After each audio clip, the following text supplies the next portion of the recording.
কাটছেই না জ্বালানি তেলের সংকট, পাম্পে তেলের জন্য লাইনে দীর্ঘ অপেক্ষা বাড়াচ্ছে যানজট।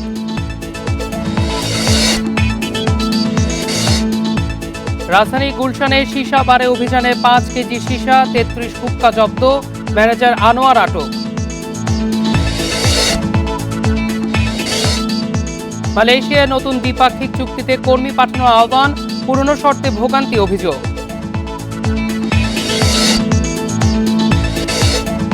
বন্ধুর সঙ্গে বিরোধ, খুলনার ফুলতলায় ছুরিকাঘাতে তরুণ নিহত, ঘটনা তদন্তে নেমেছে পুলিশ। বন্যপ্রাণী সুরক্ষায় নতুন আইন প্রয়োগের দাবি গবেষকদের, বিশেষায়িত ইউনিট গঠনের পরামর্শ।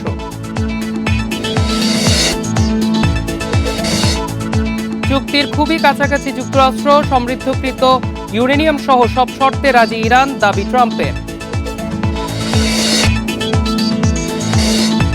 মিরপুরে সকাল 11টায় বাংলাদেশ নিউজিল্যান্ড লড়াই, কিউইদের হারাতে আত্মবিশ্বাসী মিরাজ।